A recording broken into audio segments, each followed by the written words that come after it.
Tonight on the Midnight's Edge Thursday movie, it's From Russia with Love.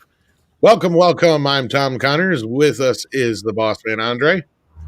Greetings, everyone. For a moment, anyway. He'll be with us for a little bit. And we also have the one, the only Robert Meyer Burnett. How you doing? It's great to be here. Always love talking a little Bond, especially one of the great Bond films of all time.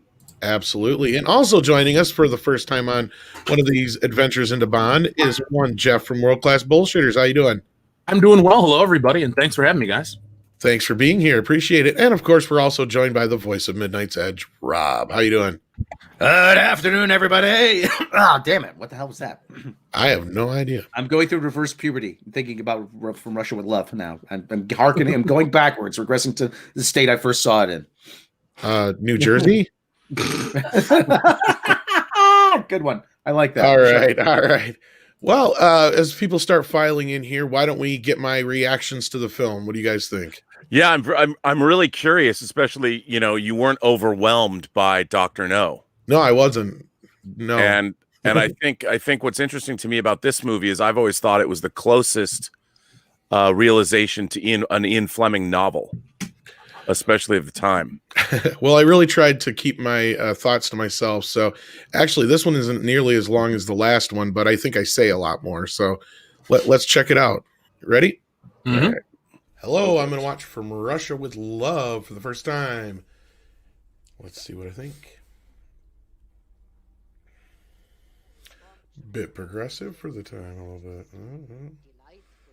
Now we get to see Bond 20 minutes into the movie. Wow. Girl fight. It's a bit more like what I was expecting. Talk about progressive.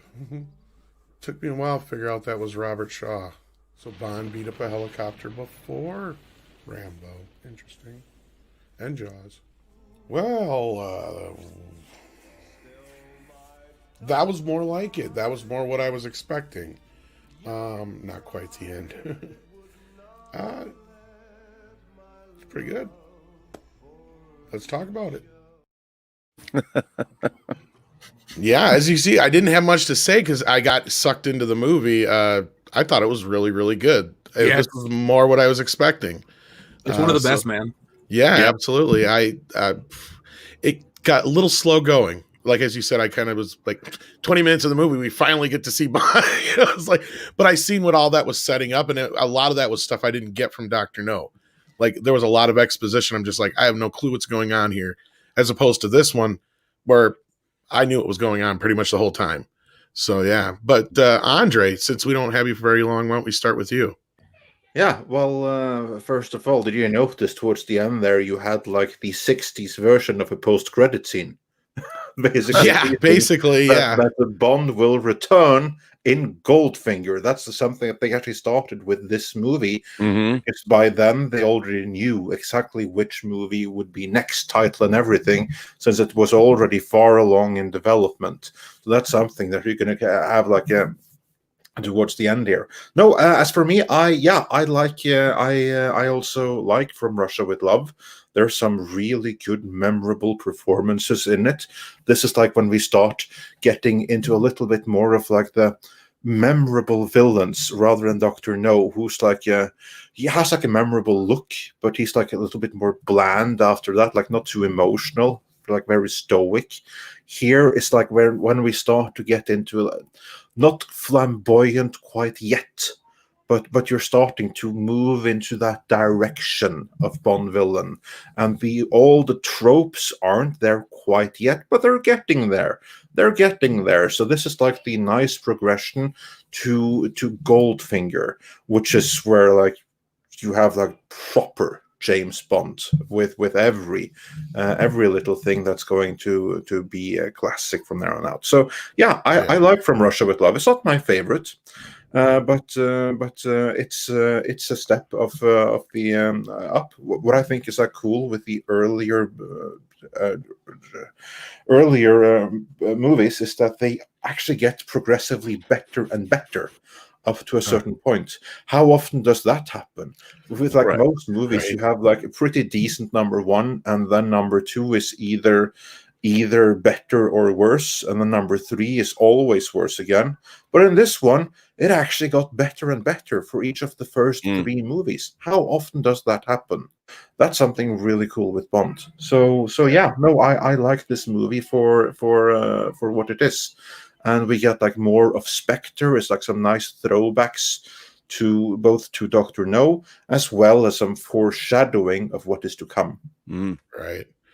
Yeah, I mean, I noticed all the Bondisms in this one. A lot more women, more gadgets, kind of. I mean, not like super gadgets, but I mean, we're starting to see more of the Bondisms.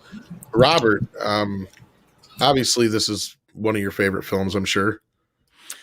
Yeah, I mean, I think that obviously there's a lot of firsts in this movie. It's the first time Desmond Llewellyn plays Q, Major Boothroyd, as we know as Q.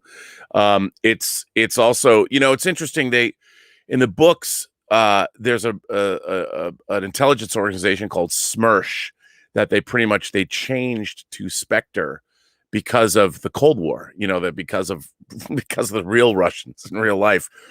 And so introducing, I think, Blofeld in this film, and he's voiced by the character who played, it's Anthony Dawson, who played the Professor Dent in Dr. No, does his voice. And I think it's really interesting. We introduce people like Rosa Klebb, and the fact that you can have female villains that are just as cool as, or just as, call them wacky or outlandish as the male characters. Obviously, Robert Shaw is a very formidable villain as Red Grant. There's a lot of, like you said, women, and there's more gadgets in the film, and they upped the budget. The budget was almost twice as much as Dr. No, and we get that globe-trotting feel, as opposed to just going to Jamaica, going to Turkey, going to Istanbul. You get that sort of more exotic flavor, and the action obviously is quite. It's upped set pieces on the water and bigger explosions, and I love there's a lot more of a spy feel to this. I mean, the idea that they're stealing, they want this Lecter device, and that Spectre's, this whole plot is to both disgrace and take revenge on the British Secret Service for what happened in Dr. No, but then to also steal this Lecter device. And you've got defecting Russians who have joined Spectre, and it just, I mean, for an early 60s, I mean, this came out here in the States in 63, after Dr. No. I mean, Dr. No was released in the States in 63 too. And do you know that this was the last movie that John F. Kennedy saw before he was assassinated? No, and that's funny you bring that up. Oh, I was gonna say, go ahead, Rob, after I'm done. But I was just gonna say, like, yeah, I mean, this movie felt like 10 years since the last film, and in the advancements in the editing, the story, the stylisticness of it. It just felt like a leaps and bounds above Dr. No, in my opinion. So I get what you're saying. Yeah. And what is a real boon to the franchise is this is the first film that has a score by John Barry. And yeah, that's noticeable as well. Yeah, and his reworking of Monty Norman's Bond theme, and they don't use a theme. They use the music from Russia with Love, but we don't yet get the theme song over the opening credits. It's more of an instrumental, which is great. The instrumental music is great, but it isn't until the theme's there, but it's not used over too much until the end. Yeah, the end credits, which like once in the early part, and then well, we get that great alternate theme. The one sounds like a John Barry's. The 007 theme.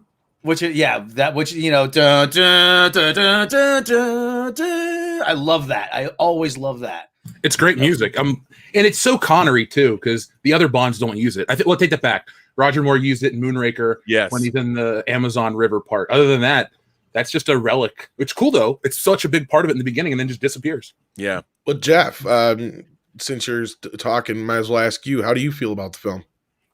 If you ask me on the right day, it's my favorite Bond movie. I might phrase it like this. I think it's the best James Bond movie, but it's still not my favorite. It still comes in at number 2 for other reasons. But the thing I love about From Russia with Love is because, unlike you guys on the panel, I don't know the world that From Russia with Love is talking about because I wasn't really alive for the Cold War. That shit ended a couple months after I was born. So I love the Bond movies to look back the lens of, spy culture, Cold War culture, everything that's going on in the world. And I think From Russia with Love is that one that really stands up as a great spy thriller, not just a great Bond movie, because Goldfinger is the most digestible and all that other stuff.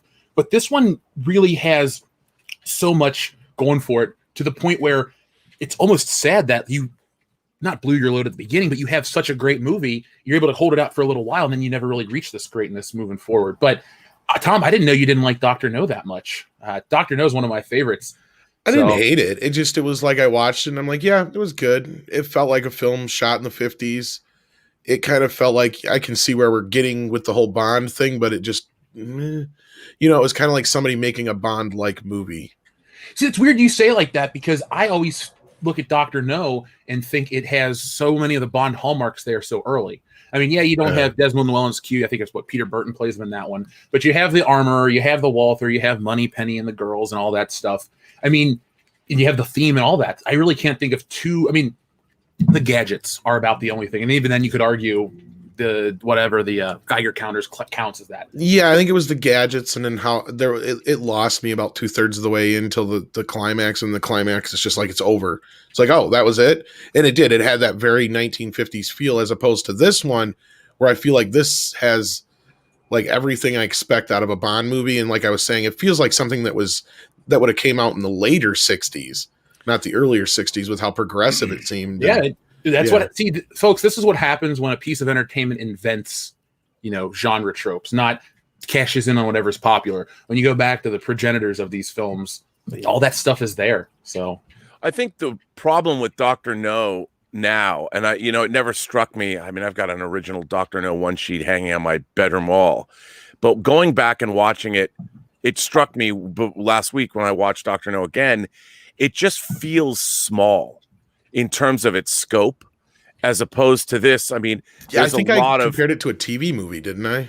Yeah, and it's interesting because I think the greatest thing about Dr. No is Sean Connery, the swagger he has as Bond. As soon as you meet him, that iconic introduction when he first says Bond, James Bond at the Baccarat table, is one of the great introductions in cinema history of a character. Oh yeah, and he swaggers through that movie, and whatever he's doing, whether he walks across a room, it's just he's basically in this beach hotel in Jamaica and kind of hangs out with some people, and it goes to a key. Or it isn't until he sits down with Dr. No that the film sort of reaches bigger heights.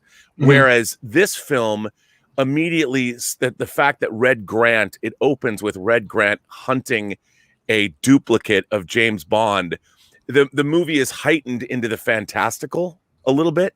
Oh, of course. And so immediately it becomes, I would use the word delicious, like the pre-title sequence, like you're in, It's like, what's going on? Somebody just murdered Red Grant looks like some kind of Russian cyborg. That guy is the ultimate badass. He's not just your normal spy. This is a heightened super villain-esque character, and he's a killing machine. He's like a Terminator, and so we don't even know what that is yet. But it takes like Dr. No with his hand, but he just basically walks around in his lab. Whereas now you've got Spectre, you've got a mysterious leader, number one, who you never see his face, but he's got a cat, and it just brings it higher, and there's higher highs, and in this film, I think it's a lot more fun. Absolutely, Tom, I'm excited though, because I have, for as much as I love From Russia with Love, I think that is a smaller film once you get to the next ones, because Goldfinger. You've seen Goldfinger, so you already know, right? No, I haven't seen it yet. He hasn't seen any of the Bond films. Okay, well, Goldfinger is going to be a big step up, and then Thunderball, it's shot in CinemaScope. It feels like the biggest picture of the 60s.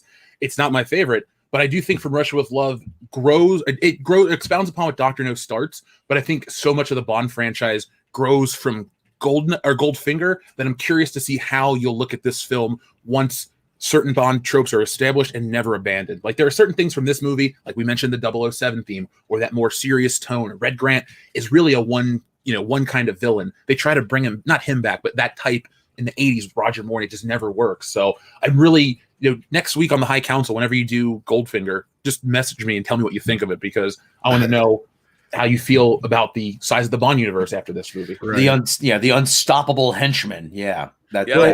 Yeah. I think another thing though about this film, along with Dr. No, is it's pretty much set in reality. You know, whereas the Bond films, as we move forward, become sort of increasingly untethered to the everyday Right. world, and they move into a more of a fantasy realm. And as we move through the Connery Bonds, they just keep getting bigger and bigger. And by the time you get to You Only Live Twice, there's, I think, an over-reliance. And suddenly we're watching a science fiction movie. And there's really some outlandish special effects, some of them which have not dated well. Whereas this film, you watch this film, and what's so great about it is it's a great evocation of the 60s, and it never becomes too untethered from reality to the point where you're like, wait a minute. And I think this is the last Bond film. The first two are the last ones to stay grounded. And then it spins outside off of the mask into thing in the beginning or whatever, but yeah. Hey, Tom, did you know that they had to shoot that twice because the original actor didn't have a mustache and people thought it looked too much like Sean Connery? Huh. No, I didn't. And Robert brought up the JFK thing. They made this movie because of JFK. yeah, This was on his list of top 10 favorite books. Yeah. Yeah, Kennedy knew. See, a stylish president, and he knew style when he saw it. You know. Well, he read popular novels. Well, Rob, I got to get your feelings on this anyway. But before we do that, Swinging Cod sent in $5. Thank you so very much. My dream has always been to build a training camp like the Smersh one in From Russia with Love. The flamethrower and machine guns were awesome. Yeah, I mean, that was the thing. Is like I started seeing the things that I know and I understand as Bond. And like the beginning, I could totally see where like Mission Impossible's ripping off Bond. You know, it felt like a Mission Impossible kind of opening. Hey, Tom, did you notice all that stuff? Yeah. Does Wayne's World make more sense to you now? Yeah. Well, of course, that I wanted to open a door where people are training like in a James Bond movie. I mean, that's what they referenced in that one. You know, of course, the Austin Powers stuff. Yeah. Oh, of course. You know, I was rewatching the first G.I. Joe miniseries, and they have a big underwater battle. And for the first time it clicked, I said, wait a minute. Forget the fact that how do energy weapons work underwater?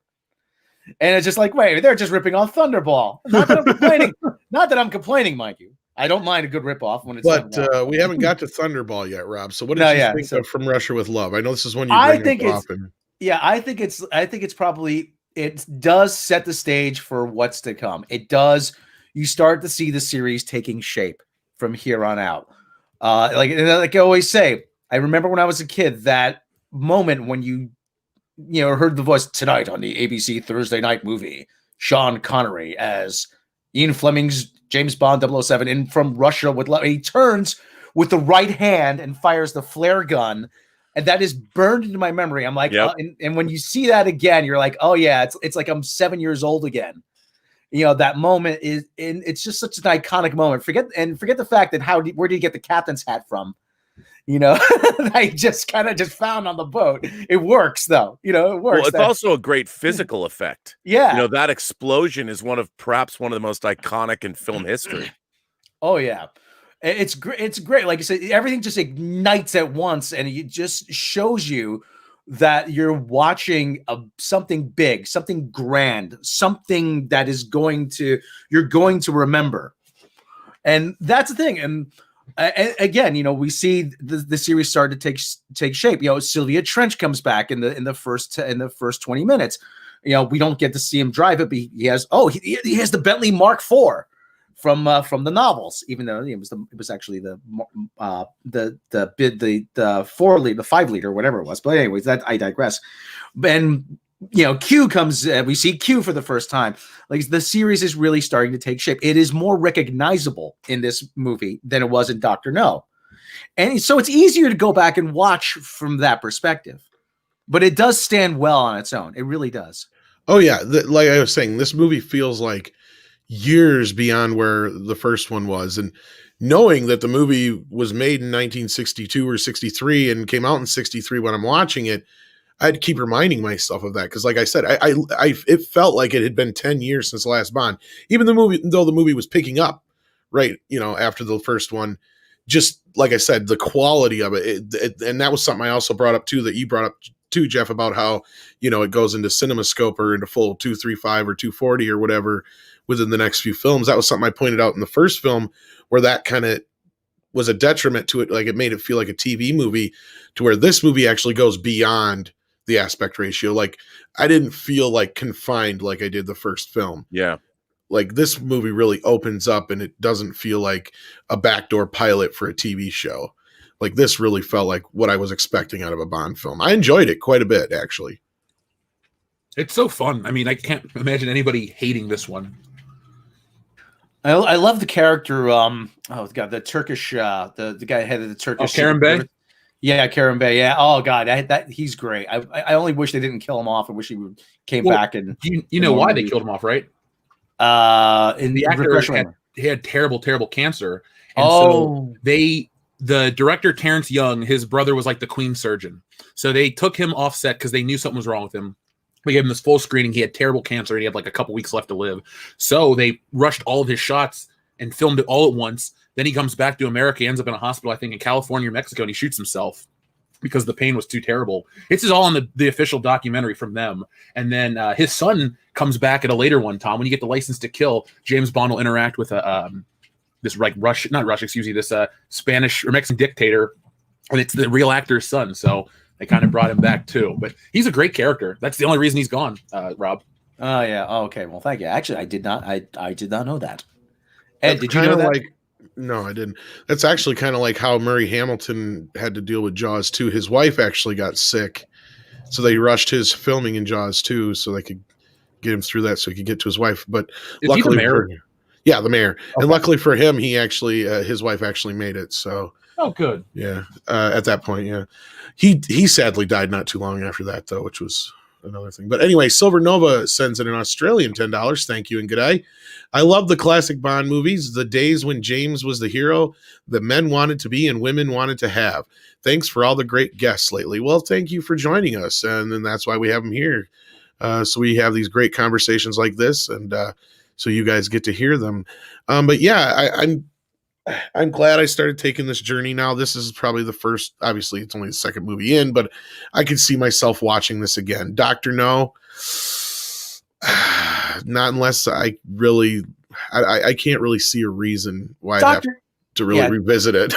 Dr. No, you really have to be in the mood to watch. You really have to be in a specific mood to watch Dr. No, as opposed to something like From Russia with Love, Goldfinger, Thunderball, what, a few of them. I mean, there's a couple of them. I have to be in a really specific mood to watch Moonraker as well. But that's, we'll get to that. Oh God, I hope you don't get to that, Tom, because you know what I was going to say to you, Tom, when you're talking about going back to watch Dr. No. Once you encounter some of the later Bond movies, you're going to go, Dr. No may be forgettable, but it's so much better than this film and this film and this film and this film. So I'm interested to hear your take, after you get through all of them. Well, I mean, I kind of know where things are going to kind of go astray a bit. I know like Moonraker is one of those where it kind of goes for a while. I think you'll like Moonraker, honestly. I'm really harsh on that movie. I'm a Moonraker apologist. There you go. The book's great. Someone once tried to make the argument to me that James Bond movie should have ended a long time ago, and I said, have you seen Casino Royale? And he tried to one-up me. Have you ever seen Moonraker? More times over the last 40 years than you can ever possibly know. So, yeah, but I'll tell you something. I saw Moonraker opening day in the movie theater, and coming in 1979 on the heels of Spy Who Loved Me, which was again like Thunderball, it was a return to widescreen Bond after Live and Let Die and Man with a Golden Gun had been flat. Or maybe they're 166. We go to Spy Who Loved Me, which is a huge epic film, and in the heels, you're on the heels of Star Wars 2 years previously. So Moonraker, when it came out, was amazing to watch. And for me, as a kid, I love James Bond, and after seeing Spy Who Loved Me was the first Bond film I saw in the theater. The beginning of Moonraker, when they steal a space shuttle off the back of a 747. Like I had built that Revell model kit of the 747 that carried the space shuttle from Vandenberg back to Florida. So a lot of, and there's incredible visual effects by Derek Meddings in that movie. A lot of the miniature work and the space work is really, really cool. And while the problem with that movie is there's a wild divergence in tone. It goes from goofy to serious, and there's a lot of it's almost peak Bond parody, that film is. So it gets a little hard to watch, but at the time it was wildly entertaining to see in a movie theater. Moonraker is one my father always loved because of Venice. All the scenes shot in Venice. Yeah. I mean, yeah, he loved it. He goes, "Oh, it's a Venice. Oh, you said you're gonna go to Venice one day." I'm like, it's also got a great John Barry score. The score for Moonraker is gorgeous. And there's a lot of globe trotting in that film. You do go to the Amazon basin. You are in Venice. You do go to the Hugo Drax's Moonraker construction facility in California. Brick by brick, Robert. I was brought back brick by brick from France. I know. And I mean, there's a lot of joy to be had in that movie. But again, you know, it's about as far away from Russia with Love as you can get. Yeah. Right. Literally goes to space. Tom, they went back and grounded the Bond franchise after Moonraker because they knew how crazy they got. Yeah. If I could just say one quick point, you brought up the John Barry score, not for Moonraker, just across the board in general. There's we talk about in Star Wars how the worlds are the characters as well as the actual people. The music in Bond is so much of the aura that is attached to him. When you get to the later Bond movies, I hate how they get rid of the guitar. You know, that electric guitar doesn't seem like it fits with a normal orchestra, but it fits because it's for James Bond. And I'm really sad that they get rid of it when you get to the later ones, and it's something they really don't bring back until Brosnan. I feel like they don't even have. I mean, I feel like one thing that's missing from the newest era though is like that really brassy horn sound. Like it's they have it in the new music, but it's so produced and done, and like the joy of that low, like that just rasp you get from that one trumpet. That's the same guy. The trumpet, or that there's also the low trombone that backs it up. That gives it that wow wow wow wow. That really it gives it the wah behind the trumpet. You know, it's so jazzy and classy and raw and like visceral, and there's no visceral anything in the new ones. You know, that's a really anymore. That's a really astute point, because if anything, the Craig Bond movies could use a bit of that. And I think that kind of music, it tells you, it cues the audience in on, we should be having fun. You know, James Bond lives in a boozy, smoky, people wear beautiful evening dresses and tuxedos, and they have a code of honor, and you know they do these kinds of the world of Bond. One of the big problems of the franchise is that world is gone, and we don't live in that world anymore. The Mad Men world of where both men and women took pleasure where they could get it, and everybody liked the finer things in life, and nobody was really worried about. When you know you can die at any moment, we're not really worried about people's feelings. Yeah. A world consumed with style and flair. Yes. And because if you're on the edge of your life all the time, you're going to live well. And you're going to go to the best places and drink the best booze and eat the best meals and make love to the most beautiful people. And that was part of this franchise. And I feel that, you know, Bond, ever since we're getting ahead of ourselves, but in the 80s, you know, they actually began in the 70s. Bond started chasing trends instead of setting trends. And from Russia with Love, more so than Dr. No, was very much a trend setting movie. And it was the kind of the franchise, what it meant to audiences, the 60s. This was the pinnacle of cinematic entertainment, all from Russia with Love, Goldfinger, and Thunderball. It didn't get any better. I'm sorry, go ahead. I'm sorry. No. I didn't mean to cut you off.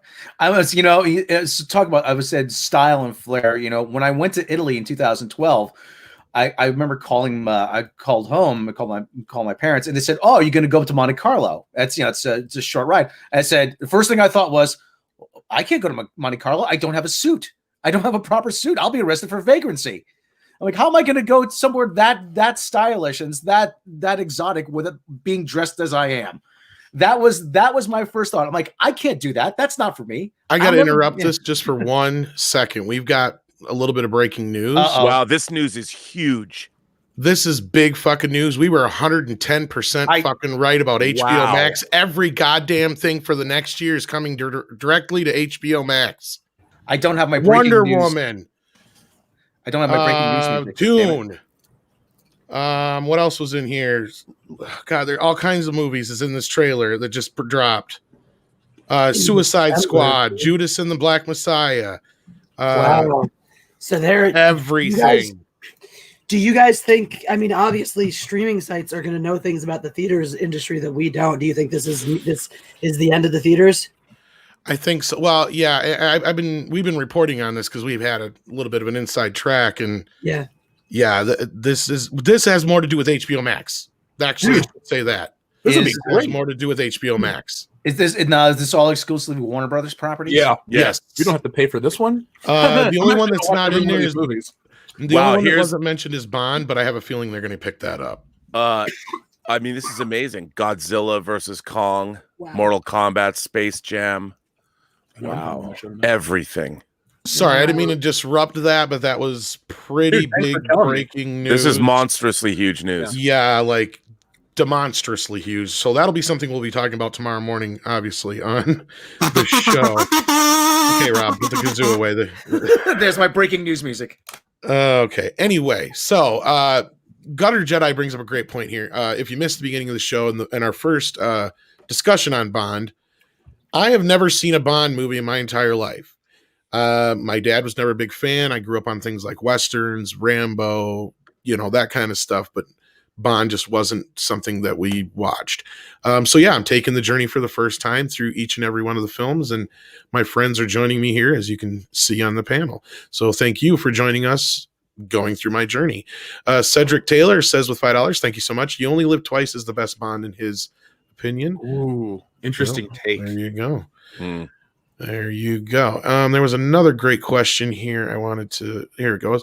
William Jones wants to know how you guys feel about Bond spinoffs. I know Robb has talked about it before in the past. Jeff and Robert, what all three of you guys think about Bond spinoffs? Like we almost got a Jinx movie, for instance. I remember that. I don't like the idea of any kind of Bond spinoff because it's not Marvel or Star Wars. I don't even think spinoffs in Star Wars are as great as some people say. Like, it's about him and he lives in the real world. So it's like, what world are you going to explore? What are you going to do? Jinx is one of those characters that was popular because I remember as a kid them talking about the Jinx show or a Jinx spinoff movie, and I thought she wasn't that cool. So my roundabout answer is just make Bond movies about James Bond because everyone else is expendable. Yeah, I think you're right about that. The problem with the Bond franchise is the most interesting character in the Bond franchise is James Bond, whereas in other spin-off movies or other franchises like the Star Wars franchise, I mean, Rogue One proves that you can have characters. I thought Rogue One was pretty good. I would like to have had more development with all those characters. It's a rarity for a prequel, yeah. And it would have been more interesting if you spent like a half an hour showing each member of the team in their initial environment before they came together, so you kind of knew who they were, more something like along the lines of William Friedkin's Sorcerer. But I just like the problem with James Bond is I don't want to see a James Bond spinoff.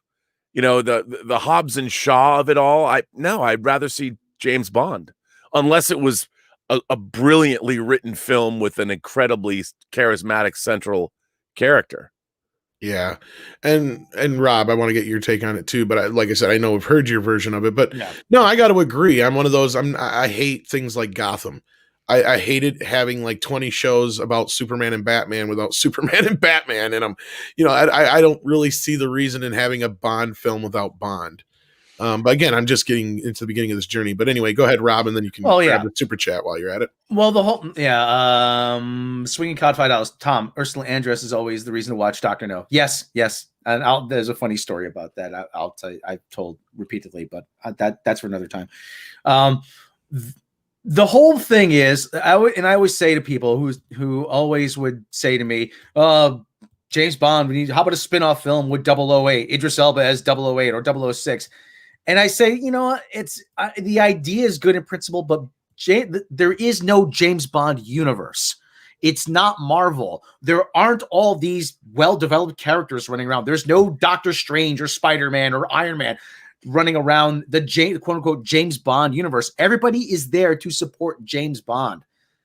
And yeah, I mean, yeah, okay, it's nice to reference 003 or 002 Bill Fairbanks, the man with the golden gun, didn't miss him, every once in a while. But ultimately, like I said, I don't want to see a James Bond movie without James Bond, and I certainly don't want to see him be reduced to a guest star in his own movie. And that's the biggest problem. I mean, I just saw it this morning. Gal Gadot is going to be in an original spy thriller. I'm like, okay, good, original spy thriller. There you go. Do something original.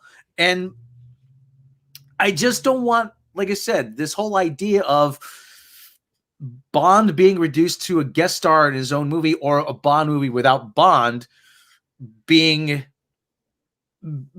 pushed as sort of a solution to why can't we have such and such actor as a secret agent. I'm like, well, nobody cares. That's why, nobody cares. I mean, like I said, there's a reason why you're not seeing a movie already. The name Schlumberger, Ira Schlumberger. It doesn't have the same ring. No, although I would watch a movie with a character named Ira Schlumberger. I don't know what that would be. Sounds like it should have Woody Allen in it, though. It's like the name Schlumberger. Okay, I didn't choose my name. All right, it's not the best name for a spy, I admit. CM Shazam sends in $4.99. Thank you so much. From Russia with Love, and all the early Bond films are like time traveling to me. These amazing Frozen in the 60s. Blue Mosque is beautiful on big screen and in person. Yeah, and this one, like I said, I love classic film, and that was what I kept saying last week. And I was trying to get across to you guys. It's like, it's not that I have a problem with this movie because it's an old film or anything like that. I adore classic film. But this film felt like it was way ahead of its time, and I knew when it came out. So, like, yeah, that's what I was trying to get across before. And as Andre joins, go ahead, Jeff. Oh, Tom, I was just going to ask you a question. How are you watching the Bond flicks right now? I got the it's funny you just talked about getting the Bond movies in 4K. That's what spawned this whole thing. Is I got a hell of a deal a couple weeks ago on Vudu for the 4K, all 24 films for like, by the way, folks, they're on $20, I think it was. You can get those on Hulu now. So for those watching that would like to, keep up with. Actually, they're on YouTube. A bunch of them are for free right now too. It's 20 Bond movies, everything except the Daniel Craig ones, I believe, are on YouTube too. Yeah. To be honest, I've been thinking about trying to set up the whole membership thing, and I was going to actually do the watch parties live, maybe as I'm watching them, since they're on YouTube and stuff now.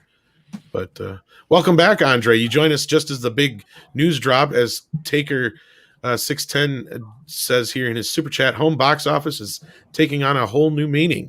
Oh yeah, absolutely. Are we talking about the HBO Max stuff? Well, we did for a little bit, but this super chat just brought it right back up. But then we were trying to get back on track, even though this news dropped midstream here. I remember the first thing I ever saw on HBO was a special with Don Rickles. I'm like, wow, that seems like ages ago. I'm like, boy, they've come a long way. Peter Nobles also says You Only Live Twice is the best Bond movie in his opinion. That's 2 super chats saying that, actually, Peter. So you're not alone there. Mr. Tickle Trunk, thank you so much for the super sticker. He sends us puppy pooping hearts or farting hearts or whatever you want to call it. Oh, Mr. Tickle Trunk, you can't say his name and not laugh. That's right. So welcome back, Andre. The world changed while you were gone. Yes, it's a chaotic period in history we're living in. So yeah, you can't be away for 1 hour unless everything changes completely around you, can't you? So yeah. So what happened? Something dropped on HBO. On HBO. They dropped a trailer. Not even was 10 Dune minutes in ago. it? Dune was very much in it. Hey, Every Tom, damn Warner Brothers property was in it. Here's the list, Tom. Because I have like this editorial on why Dune was going to drop on HBO Max. Of course, we've been saying this already, but I wanted to have like that video out before it was official. Like you remember with Wonder Woman 84, we were calling it that it's going to come on HBO Max in theaters on the same day, 6 hours before it was confirmed by the trades. And if only we had that video up today. Then I know. And then just the other day, I was saying this is going to happen with Dune. We've been talking about them looking at No Time to Die. Did they say a time frame for Dune? No, but I'm assuming it's probably going to be this. Whenever they were going to release it this last time, it'll be out this year probably. Yeah, that would be in like the next 2 weeks. It was going to come out. The titles include The Little Things, Judas and the Black Messiah, Tom and Jerry, Godzilla vs. Kong, Mortal Kombat, Those Who Wish Me Dead, Conjuring, The Devil Made Me Do It, In the Heights, Space Jam 2, Suicide Squad, Reminiscence, Malignant, Dune, The Many Saints of Newark, King Richard, Cry Macho, and Matrix 4. Yeah, that's huge. Of course. Yeah, that's a cinema killer right there. Well, not just that, but what we've been trying to get across to everybody here is this has less to do with the theaters being closed and everything to do with HBO Max having less than 10 million subscribers. Yeah. They should be competing with Disney Plus and with Netflix, but as you've been pointing out, Tom, in reality, they're competing with CBS All Access, the failure that's getting rebranded as Paramount Plus. How embarrassing is that? That's terrible, because as somebody who owns HBO Max, I find myself using it more than most streaming services because it has a pretty solid library. I didn't know it was doing so poorly. Yeah, that's the thing. It's because there's so much brand confusion. And I think that's part of the editorial we were working on, right, Andre? If that's the one you're talking about. Oh, yeah. That's the one I'm talking about. I'm Yeah. just so annoyed that. Yeah, I know. I wish we had it done for today, too. Yeah. Andrew Matthews says, Dr. Know My Black Ass. I'm not sure why he says that. Do you want me to tell you why? Sure. Okay. Is that? Oh, it's one of the. Never mind. It's a WCB world-class joke. Yeah, I was just going to say. It took me a second. So thank you, Andrew Matthews, for following us bringing your black ass to tell us about my black ass. It took me a minute. Brett Cohen says, I don't really have a Bond favorite, but Goldfinger would be the sentimental favorite as it was my first Bond experience. Well, there you go. Goldfinger is probably the one I remember the most growing up, seeing I never watched the full movie on TV, but just seeing it's something was on like tonight on the ABC Sunday night movie, Goldfinger. Oh, yeah. Things like that. Yeah. I was like, oh, I'm not watching this. It's not Ghostbusters. I know. I wasn't cultured enough as a child. Don't judge me, Mr. Burnett. Well, no, to me, I think it's a real generational thing because, I'm old. So watching the Bond films on television was a huge deal when you were a kid. And it was the kind of thing where, back in the old days when there was no cable, there was no movies, that you watched them on network television. And when a Bond film would come on, it was a treat. It was like Halloween. You knew you were going to get a bag full of candy. And and every kid watched Bond, and you'd watch it with your parents. And I used to have to beg every time to stay up late because it was past my bedtime. And it was always a negotiation. Like my parents would get extra chores out of me or whatever to see a Bond film. I'm like, I don't care what I have to do. Just let me stay up to 11. Right. And it was a thing, and you had to work for it. and then watching it, I'm like, I want to grow up and be that dude. Like I didn't even know how I was going to pull that one off, but I knew that somehow, some way I was going to be James Bond. And of course that didn't happen, but that fantasy still exists in me somewhere. Don't short sell yourself there, sir. You remember that actually when they used to run the disclaimer in front of the movie? Tonight's ABC Thursday movie featuring James Bond may be too intense for younger viewers. Oh yeah. Viewer discretion is advised. I'm like, yes, viewer discretion rocks. I remember actually the first time I ever saw an Aston Martin in person. It was through a window at a classic car dealership called Yesteryear Motors in Minneapolis. And I was like, that was like up until I'm like, okay, yeah, I've seen cool stuff on this trip, but that's cool. It was. I'm like, I couldn't believe. I was like, that's an Aston Martin. That's a real life Aston Martin, because you don't get to see him. You don't get to see anything like that. Did you ever? Oh, go ahead. I was to say, have you guys ever seen when I was in London to see Skyfall? There was a Bond in motion exhibit. and it's traveled around where they have they had Little Nelly from You Only Live Twice. They had all the Bond cars. It's amazing. And I don't know if it's a permanent exhibition. I don't know if it's ever come to the States, but it's really cool. And seeing those cars and the vehicles in real life it's amazing. Did you ever hear the story of this couple bought at auction an unopened box like that was in storage, and it had one of the submarine cars from Spy Who Loved Me in it? No, actually, you could probably find this online, but this couple didn't know what they had bought, and it was, I don't know the exact details, but they ended up buying one of the Lotuses that had been like stored away for 5 years and forgotten about somewhere. Crazy. I mean, what a coup that would be. Talk about storage wars. That would be winning. No shit, right? Cedric Taylor says with $5, thank you so much. Brosnan brought back the Connery type Bond. You mean Brosnan? Yeah. Well, and that was the thing, is they would try to get Pierce Brosnan as Bond for how many years there? For close to a decade. Yeah. He was Bond, and then he got the phone call, right, Rob? You've told that story before. He had done the story Brosnan told was he had done all the promotional pictures, all the promotional photos in the tuxedo and everything. He was on his way to the press conference, to the big reveal, and his phone rings. Should I answer it? Maybe I should answer it. Pierce, this is your agent. Great news. Remington Steele's been picked up for another season. And he's just like, his jaw hit the floor, and he had to drive around LA and see all the billboards with Timothy Dalton on them for the next year. And he said, he was devastated. Yeah, what a bummer that would have been. Well, it sucks what happened to him, but at the end of the day, I mean, look what he became as Bond. So, I'd rather have him had lost that, because I love GoldenEye and what his era of Bond brought in. So we might have never got that. His movie could have been License to Kill. It could have stopped for 6 years. He could have done something else. So, yeah, that's true. Yeah. Then again, we could have had Brosnan in 7 movies, though. I mean, that's a couple true. extra movies at him. Yeah. Personally, I'm thinking more that we could have had Dalton in so many more movies, because I actually liked him. Dalton, he was my first Bond. Dalton gets a bad rap. Dalton really does. I mean, I did like The Living Daylights. License to Kill, not so much. License to Kill was just they took a lot of elements from the novel Moonraker. Right. And yeah, they didn't really work that well. The real problem with that movie is it came out when Miami Vice was still on the air, and it felt like a Miami Vice episode. Bond's going after a Mexican drug dealer. Robert, I've always thought that they would have done it a couple years earlier. It would have been timely. Right, absolutely.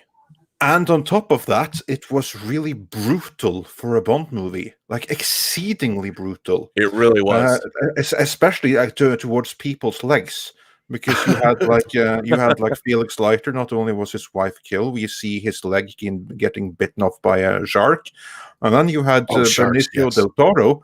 That in like revenge for that, he lost both legs to that drug shredder.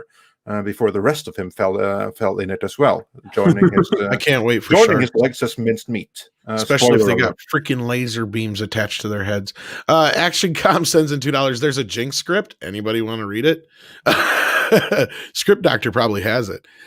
Brett Cohen sends in $5. Max better start up in Australia. There's masses of revenue they'll be missing. Actually, folks, heads up here. We're going to be wrapping this up shortly, and we're going to be doing a live stream right after this talking about the news. So we'll share the link so you guys can hop over there.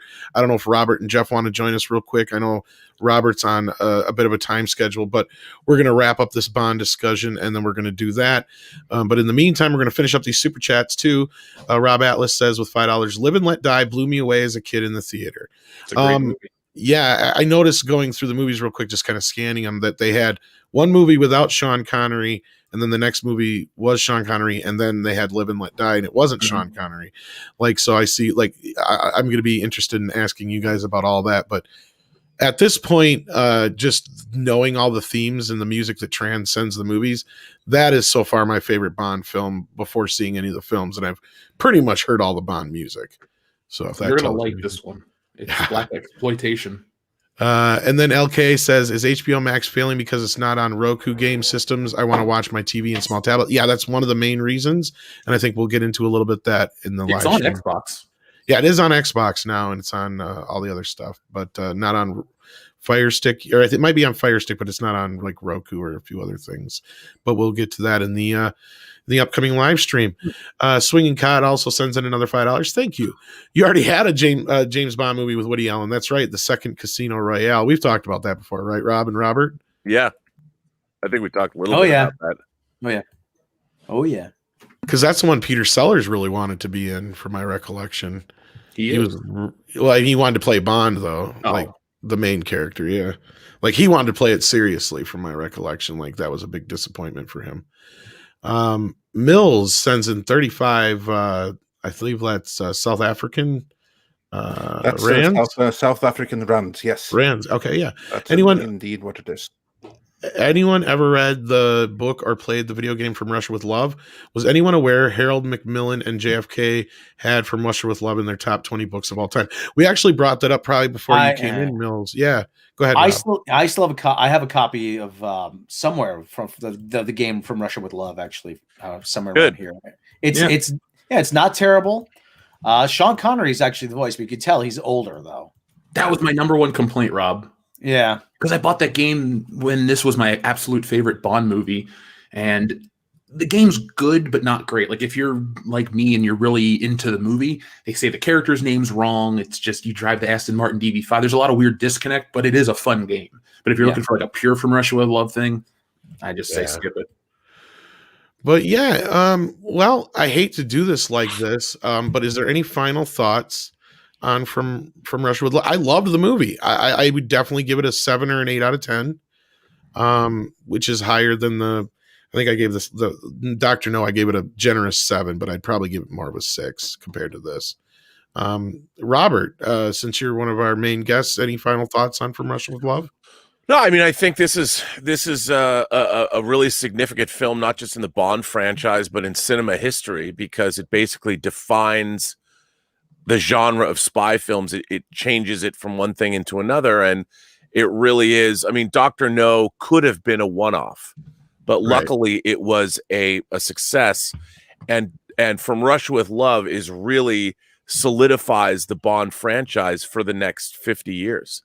And in terms of franchise building, it's one of the most significant films in Hollywood history. Oh, and we got Anna. I did not know you loved this movie so much. Neither did I. Yeah, we should have brought you on. I forgot to even bring it up when we were talking to you yesterday. I didn't even think to ask. But yeah, any of my fellow YouTubers, if you're a big Bond fan, let us know, because we need to fill up 22 more movies here in the next couple of weeks with other guests besides just Robert. And I know, Jeff, you plan on joining us a couple times as well, and I appreciate you being here today, Jeff. So any final words about From Russia with Love before we go on to our other stream? Yeah, it is I say it's the best Bond movie. If I'm going to give it a score, I'm going to go 10. I'm going to be super generous with it, because very few Bond movies are just, they fire on all cylinders the way this one does. Some of the subsequent ones, you're going to get great moments, but you're going to get some really dry, dull moments too, interspaced between big epic battles. So this is a really tight movie. It's under 2 hours. If you're trying to get into Bond movies, folks, don't start at the newer ones. Work your way, like Tom is, from Dr. No through all of them, so you can see the evolution and so you can appreciate them for what they are. I feel like if you're going to watch any of the old Bond flicks and expect John Wick or Mission Impossible, the newer ones, don't even give it a try, because it's not that. It's James Bond, and everything that came after it is copying it. So there's a reason why it's the biggest thing ever. Well put. You're here. And I noticed that what was funny is how, Bond is always seen as a womanizer. There were several strong women in this movie. Oh, yeah. Like, that was one thing I was very impressed with. And when I was saying the whole progressive thing, I wasn't being facetious. I mean, maybe a little bit with the threesome bit. But I mean, still, for that time, that was still pretty goddamn progressive. What'd you think of the lesbian subtext? That's the first thing I brought up. I was like, whoa, that's pretty progressive for the time. And then the same thing when he had the threesome with the gypsy girls, I was like, whoa, here we go. A little bit more progressive for the time. And that's what I was saying, is like, not just technically, but just the film itself did feel like it was like 10 years ahead of its time. Yeah, look for one of the Gypsy Girls, Martine Beswick, to return actually in a future movie. Tom, Oh boy. won't tell you which one, but Well, and I did like that it felt like it was a continuation of the last film. I was expecting it to not even really acknowledge anything from the last movie. That does it, Tom. That's cool. So, yeah, Rob and Andre, any last words before we wrap this up and head on over to the other stream? No, I think that, as you've all said, From Russia with Love is a pretty decent Bond movie. Things only get better from there on out. And join us momentarily as we will be discussing why. The exact reason why Warner just announced that their entire slate of upcoming movies, first and foremost Dune, will now be going straight to HBO Max. We know the details. We knew that this was happening. We were just late on releasing the video, but instead, we're going to be doing that video live right now. So join us for that. All right. So I don't know if everybody's going to be joining us over there, but hopefully you guys out there listening will be joining us over there. Until the next Bond film, which is Goldfinger. Yeah, we need like a theme here. We definitely do. Thanks again, guys, for joining me on this journey. I appreciate it.